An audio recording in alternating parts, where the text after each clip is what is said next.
بسم الله الرحمن الرحيم. الحمد لله رب العالمين. أشهد أن لا إله إلا الله وحده لا شريك له، وأشهد أن سيدنا ومولانا محمدا عبده ورسوله. أما بعد فأعوذ بالله من الشيطان الرجيم. بسم الله الرحمن الرحيم. تلك حدود الله ومن يطع الله ورسوله يدخله جنات تجري من تحتها الأنهار خالدين فيها وذلك الفوز العظيم. ومن يعص الله ورسوله ويتعد حدوده يدخله نارا خالدا فيها ومن يعص الله ورسوله ويتعد حدوده يدخله نارا خالدا فيها وله عذاب مهين. صدق الله مولانا العلي العظيم. وراثت کے احکام کا ایک لمبا سلسلہ بیان فرمانے کے بعد اور ہر ایک کے حقوق کو بیان کرنے کے بعد کہ اولاد کا ماں باپ کی جائیداد میں کس طرح حق ہے اور اولاد کی جائیداد میں ماں باپ کا کیا حق ہے، اور عورت کا شوہر کے مال کی جائیداد میں کس طرح کا حق ہے، اور شوہر کا بیوی کی جائیداد میں کس طرح حق ہے، بھائی بہنوں کو کس طرح سے ملے گا، وہ تمام احکام اللہ تعالیٰ نے پچھلی دو بڑی آیتوں میں بہت تفصیل کے ساتھ ایک ایک شق کو بیان فرمایا ہے۔ پورا وراثت کا نظام انہی دو آیتوں پر قائم ہے، بنیادی آیتیں تھیں وہ دونوں۔ چنانچہ اب یہاں سے جو شروعات ہے وہ یہ وراثت کے احکام کو بیان کرنے کے بعد فرمایا تلک حدود اللہ، تاکید فرمائی اللہ تعالیٰ نے، تنبیہ فرمائی رب العالمین نے کہ یہ جتنے احکام تم پیچھے پڑھ کر یہ سن کر آ رہے ہو، یہ احکام یا یہ ضابطے یہ اللہ کی مقرر کردہ حدود ہیں۔ دیکھیے، حد کہا جاتا ہے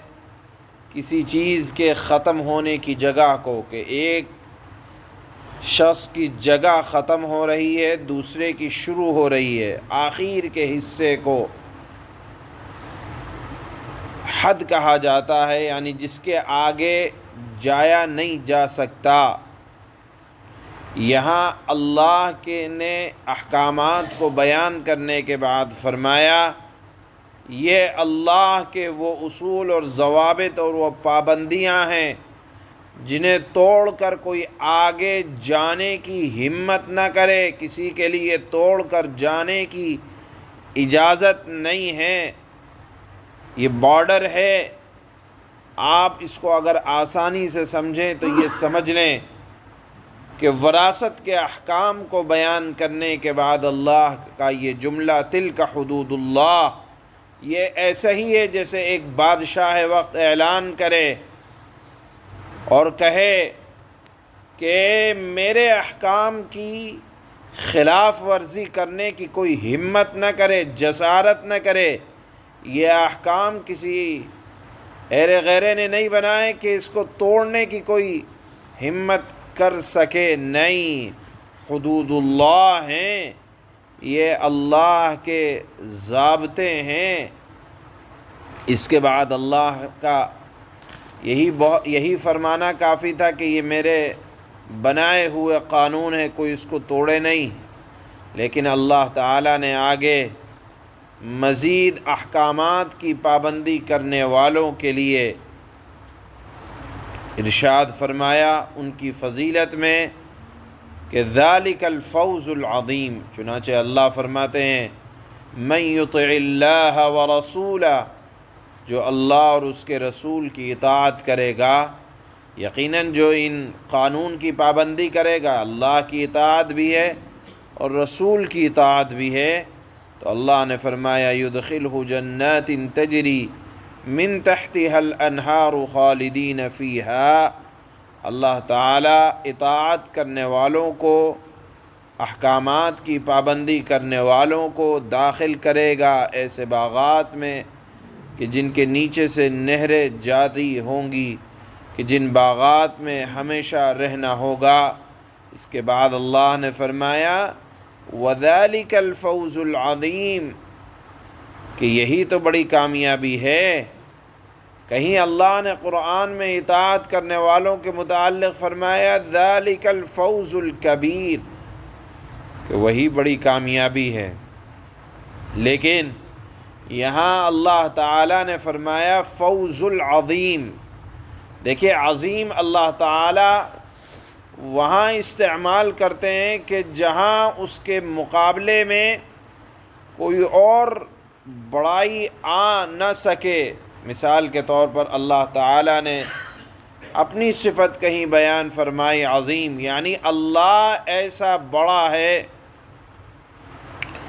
کہ اس جیسا بڑا کوئی نہیں۔ یہاں اللہ تعالیٰ نے کامیابی کے لیے صفت کا استعمال فرمایا عظیم، یعنی ایسی بڑی کامیابی حاصل ہوگی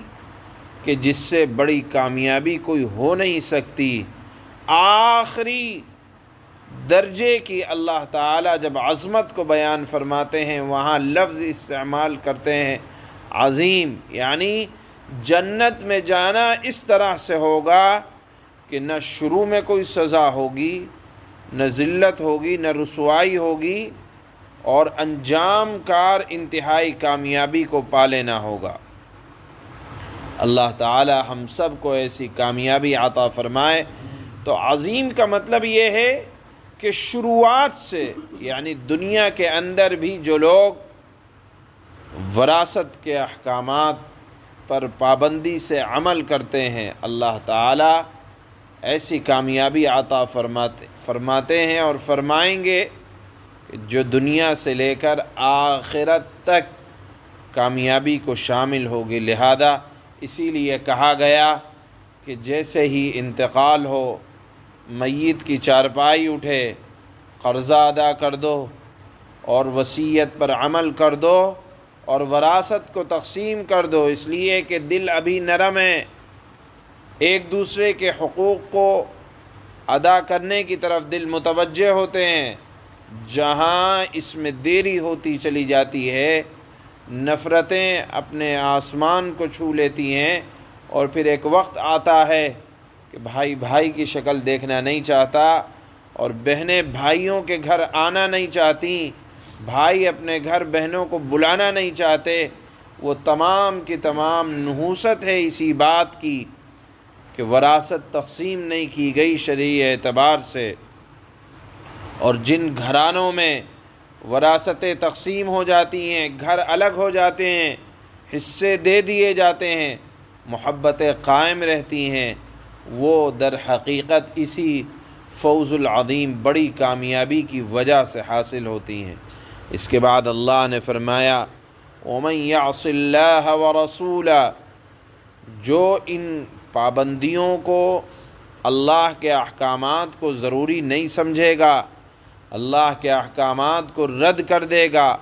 اس کے خلاف پر عمل کرے گا، تو وَيَتَعَدَّ حُدُودًا، یہ جو ضابطے اللہ نے بنائے ہیں اس کو پامال کرے گا، تو اللہ نے فرمایا يُدْخِلْهُ نَارًا خَالِدًا فِيهَا،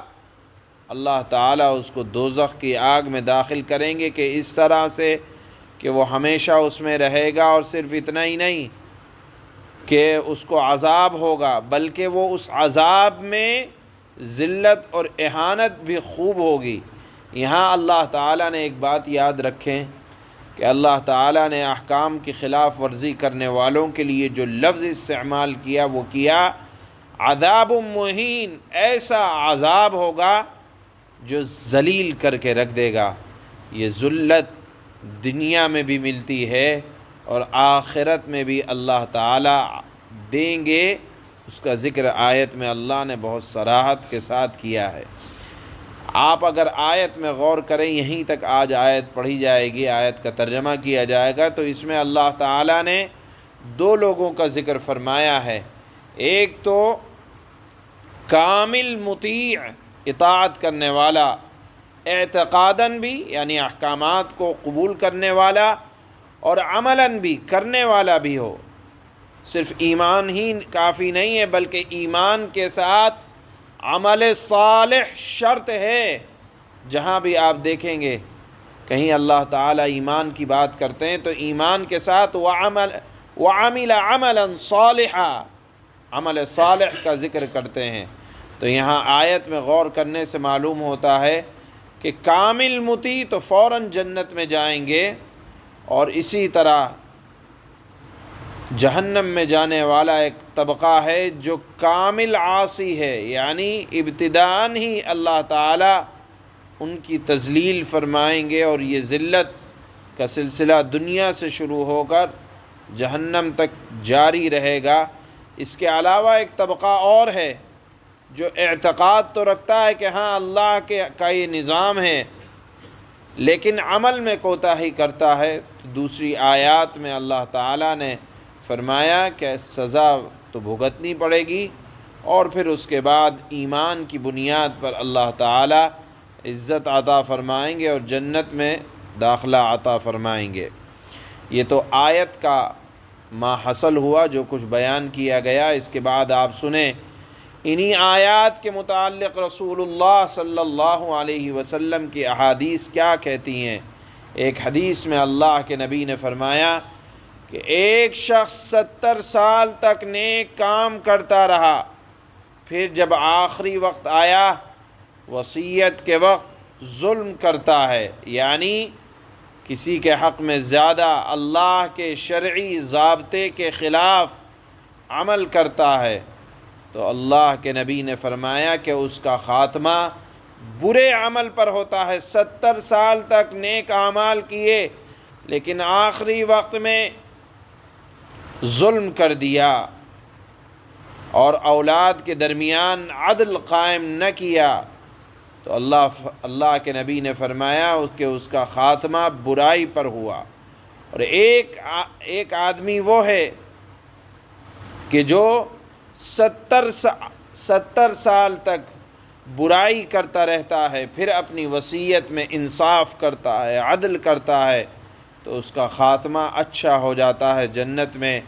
داخلہ مل جاتا ہے۔ اس حدیث کے راوی ہیں حضرت ابو ہریرہ، وہ فرماتے ہیں پڑھو تلک حدود اللہ سے، یعنی یہ بات کی تصدیق ان آیات سے ہوتی ہے جو آج پڑھی جا رہی ہیں۔ اسی طرح ایک دوسری حدیث میں جس کی راوی ہیں حضرت عائشہ رضی اللہ تعالی عنہا، فرماتے ہیں اللہ کے نبی صلی اللہ علیہ وسلم،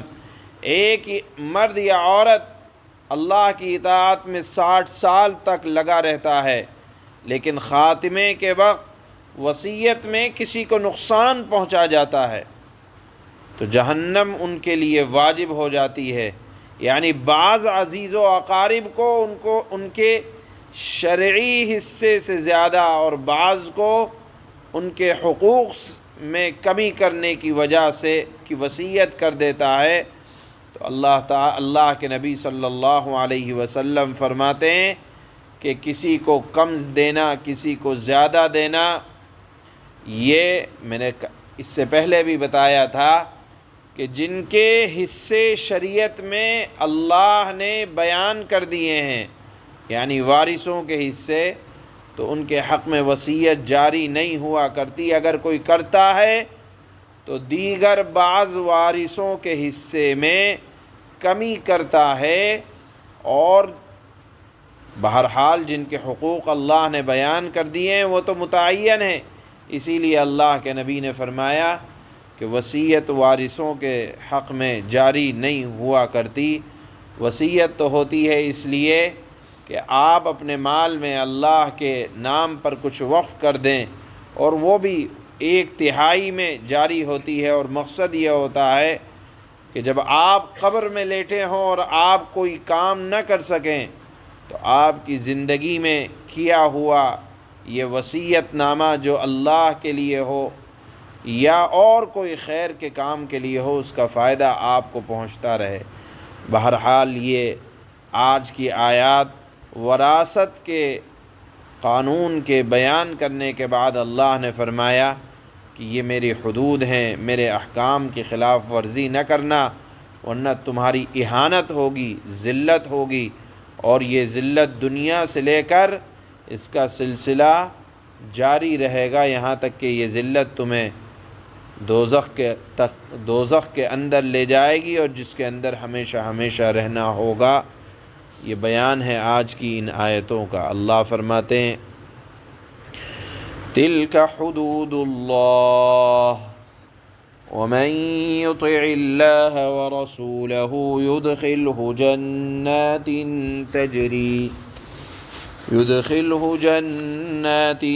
تَجْرِي مِن تَحْتِهَا الْأَنْهَارُ خَالِدِينَ فِيهَا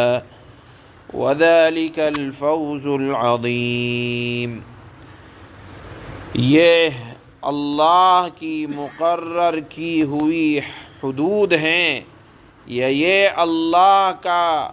مقرر کردہ ضابطہ ہے،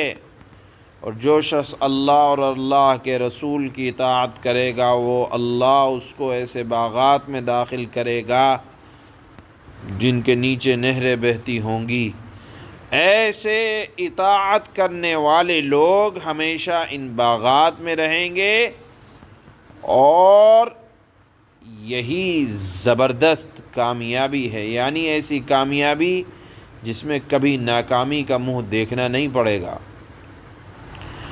وَمَن يَعْصِ اللَّهَ وَرَسُولَهُ وَيَتَعَدَّ حُدُودَهُ يُدْخِلْهُ نَارًا خَالِدًا فِيهَا وَلَهُ عَذَابٌ مُّهِينٌ۔ جو شخص اللہ اور اللہ کے رسول کی نافرمانی کرے گا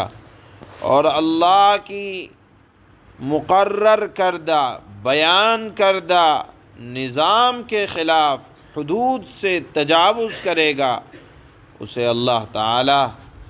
دوزخ میں داخل کرے گا، جس دوزخ میں ہمیشہ رہے گا، اور اس کو ایسا عذاب ہوگا جو ذلیل کر کے رکھ دے گا۔